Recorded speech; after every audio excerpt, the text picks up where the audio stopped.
दोस्तों, बहुत समय पहले की बात है। एक छोटे से गांव में जहां बिजली आधे दिन रहती थी और बारिश के मौसम में रास्ते दलदल बन जाते थे, वहीं एक टूटी हुई झोपड़ी में एक लड़का रहा करता था। उसकी उम्र करीब 18 साल। उसके माँ-बाप अब इस दुनिया में नहीं थे। माँ की बीमारी में उसे बचपन में ही अनाथ कर दिया था और बाप की मौत तो उसे याद भी नहीं थी। रिश्ते में चाचा-चाची ने उसे पाला, लेकिन कभी अपने बेटे की तरह नहीं, बोझ की तरह देखा। हर सुबह की शुरुआत तानों से होती थी। हमने कौन-सा जन्म भर का ठेका ले रखा है, इसे पालने का। कम से कम 2 वक़्त का खाना खा जाता है, बदले में करता क्या है? अगर इसे सड़क पर छोड़ भी दें, तो किसी को फ़र्क नहीं पड़ेगा। इन बातों के बीच आरव अक्सर चुपचाप चारपाई के कोने में बैठा रहता था, अपनी पुरानी फटी हुई किताबों को देखता और सोचता, कभी स्कूल जाता था, अब जिंदगी भी मेरी क्लास बन गई है। आरब पढ़ाई में बहुत अच्छा था, 7वीं कक्षा तक गांव के स्कूल में सबसे तेज छात्र माना जाता था। लेकिन जब माँ की मौत हुई और चाचा ने यह कह दिया, अब स्कूल छोड़कर तुम्हें कमाने का काम देखा, तो उसके लिए किताबें बस मिट्टी की सजी चीजें बन गई। दोपहर के वक्त जब स्कूल की घंटी बजती थी, आरव उसी समय कहीं न कहीं कान ढूंढ रहा होता। कभी गांव के दूध वाले के यहाँ, कभी हलवाई के पास। पहला काम मिला गांव के सबसे पुराने दूध वाले भैरव लाल के यहाँ। काम था सुबह 5 बजे उठकर भैंसों का चारा डालना, बाल्टी से दूध निकालना और फिर मोहल्ले में दूध पहुंचाना। मिलते थे सिर्फ 500 महीने में, लेकिन हर दिन भैरव लाल की कड़क आवाज और तानों के आरव का मन उखड़ता गया। एक दिन दूध गिरा, बस इतनी सी बात पर भैरव लाल ने पूरे गांव के सामने चिल्ला दिया, तेरे जैसे अनाथ को पाल रहे हैं, काम तो ठीक से कर। आरव उसी दिन वो काम छोड़ आया। दूसरा काम मिला गांव की मिठाई की दुकान पर। शादी ब्याह में हलवाई खाना बनाने जाता था। आरव का काम था आटा की लोइयां बनाना, बर्तन धोना और बची मिठाइयाँ समेटना। यहाँ मेहनत ज़्यादा थी, लेकिन तनख्वाह सिर्फ 800 रुपए थी और हर बार बचा-खुचा ही मिलता था खाने को। मिठाई तो कम मिलती, शिखावन ज़्यादा। देखो, आरब ज़िंदगी के हाथ गंदे किए बिना पेट नहीं भरता, इस बात को उसने दिल में उतार लिया। लेकिन सर्दियों की एक रात, जब काम करते-करते उसकी उंगलियां सूज गई और हलवाई ने गर्म देगची उसके हाथ पर रख दी, तो उसने सोच लिया, इज्जत नहीं मिले तो मजदूरी भी बोझ बन जाती है। तीसरा काम उसे मिला एक छोटे से आटा चक्की पर, जहां अनाज पीसा जाता था। वहां वह दिन भर चक्की में गेहूं डालता, बोरियां भरता, धूल से भरी हवा में खांसता रहता। लेकिन यहाँ कम से कम 1000 मिलने लगे। काम भले ही थकाने वाला था, लेकिन मालिक की जुबान साफ थी। आरव ने यही सीखा, थोड़ी इज्जत के साथ छोटा काम भी बड़ा लगता है। पर यहाँ तो धूल और आवाज से उसकी तबीयत बिगड़ने लगी और आखिरकार वो काम भी छोड़ना पड़ा। वहीं गांव के बाहर हाईवे पर एक छोटा सा ढाबा था, बब्बर का ढाबा, जहां हर दिन मजदूर, ट्रक ड्राइवर और राहगीर आते थे। यहाँ काम मिला बर्तन धोने वाला, सुबह 6 बजे से रात 11 बजे तक। पहले हांडी धो लो, फिर चाय, फिर केतकी साफ कर, फिर टेबल के नीचे गिरे चावल समेट। कभी गर्म चूल्हे के पास, कभी किचन के कोने में, और बदले में मिलते थे 3000 और 2 टाइम का खाना। आरब की एक दिन खूबी थी, वो बोलता कम था, करता ज्यादा। ना किसी से उलझता था, किसी की बुराई नहीं करता था।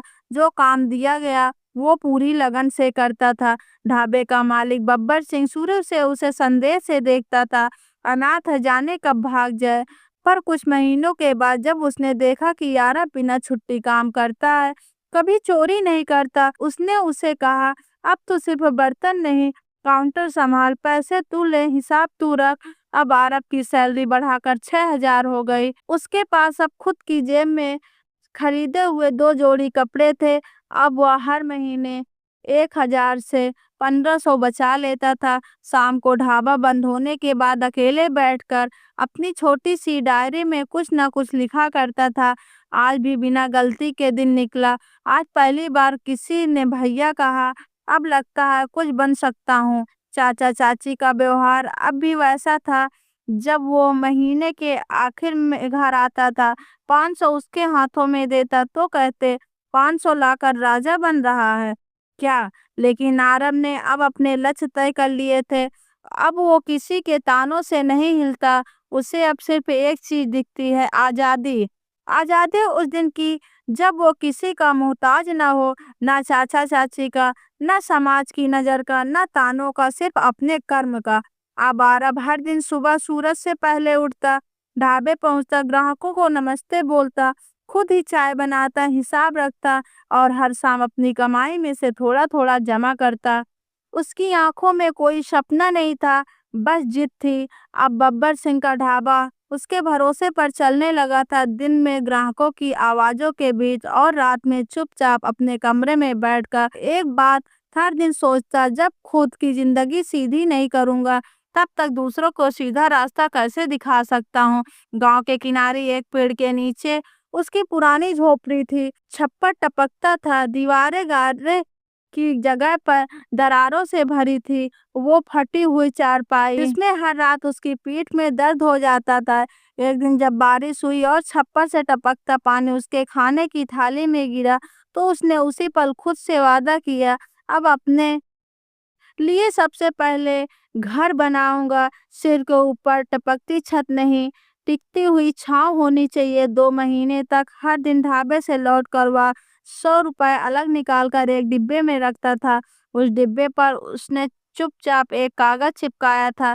छत के नीचे जब 2,000 इकट्ठे हो गए तो वह गांव के लोहा व्यापारी के पास गया और पुरानी 3 चादरें खरीदे। खुद ही हाथ से हथौड़ी ली, चाचा की पुरानी सीढ़ी उठाई और एक एक कील ठोकर छत को ढक दिया।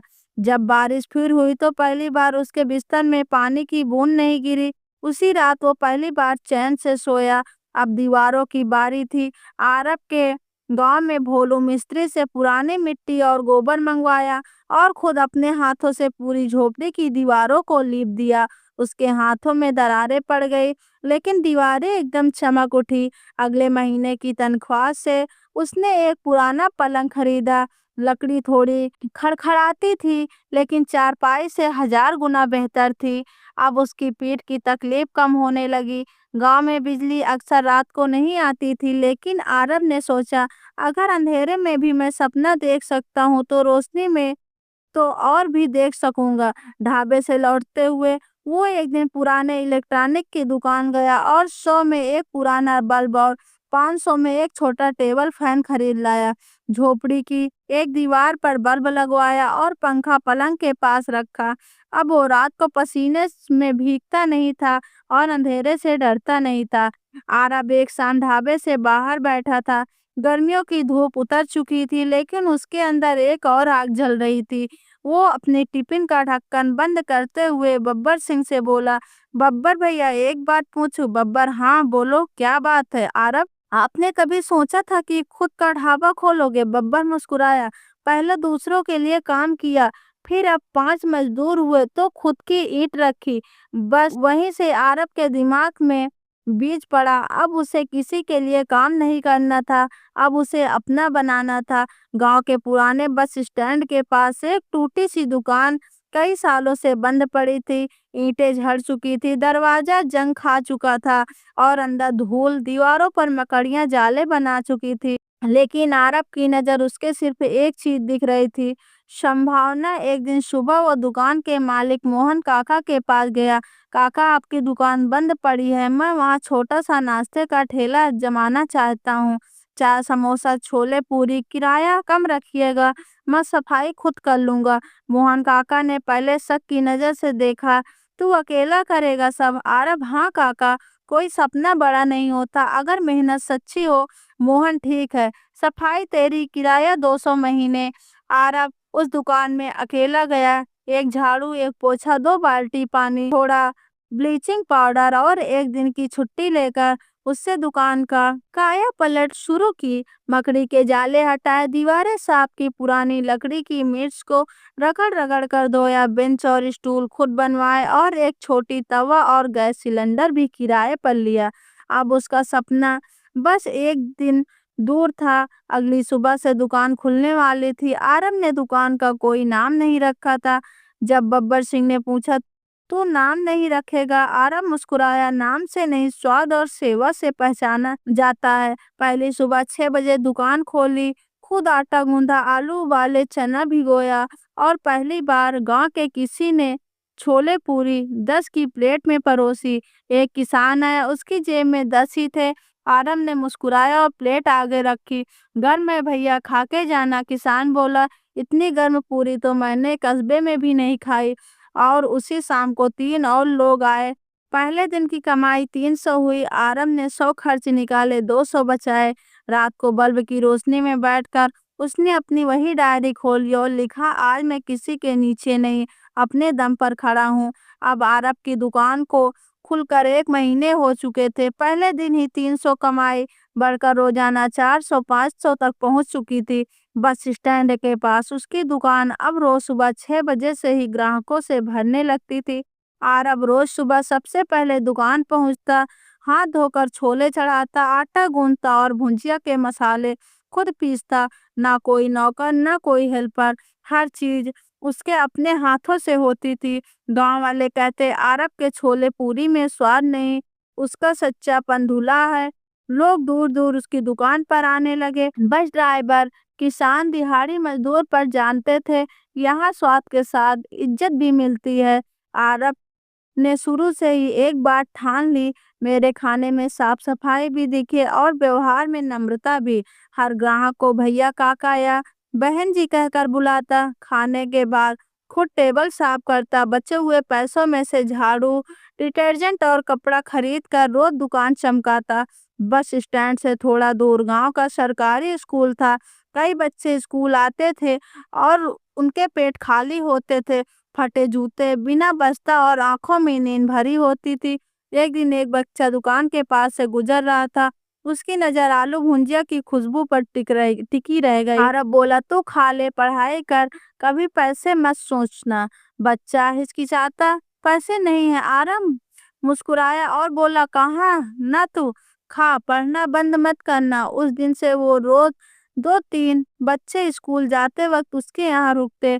कभी पूरी, कभी भुंजिया, कभी गुड़ चावल की खिचड़ी। आरब सब चुपचाप देता, बिना किसी नाम या तस्वीर के। 4 से 5 महीने में उसकी दुकान ने पकड़ बना ली। अब उसकी रोज की कमाई 5,600 और महीने की 12 से 13,000 तक होने लगी थी। अब वह जरूरत भर से ज्यादा कमा रहा था। लेकिन अपने लिए उसके कोई नया मोबाइल नहीं लिया, न ही कपड़े बदले, बस पुराने को अच्छे से धोता रहा।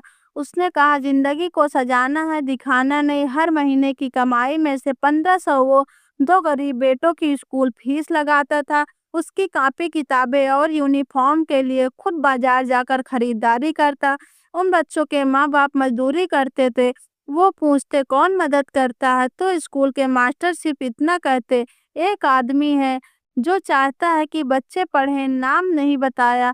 और आरब हमेशा वही कहता जो बिना शोर के किया जाए। एक दिन स्कूल में वार्षिक उत्सव हुआ। प्रधानाध्यापक मंच पे बोले, इन 2 छात्रों की फीस, किताबें और खाना किसी ऐसे व्यक्ति ने दिया है जो कभी खुद स्कूल के बाहर खाली पेट खड़ा रहता था। पूरा गांव तालियां बजा रहा था। आरब दूर खड़ा था, अपनी दुकान पर आलू तल रहा था। एक बच्चा दौड़कर आया और बोला, भैया आप ही हो ना जिन्होंने मेरी फीस भरी? आरब मुस्कुराया, सिर्फ इतना बोला, खाना गर्म है, पहले खा ले, बातें बाद में। दोस्तों, सच्चाई, मेहनत और बिना दिखावे की सेवा, यही वो नींद है जिस पर एक सच्चा इंसान खड़ा होता है।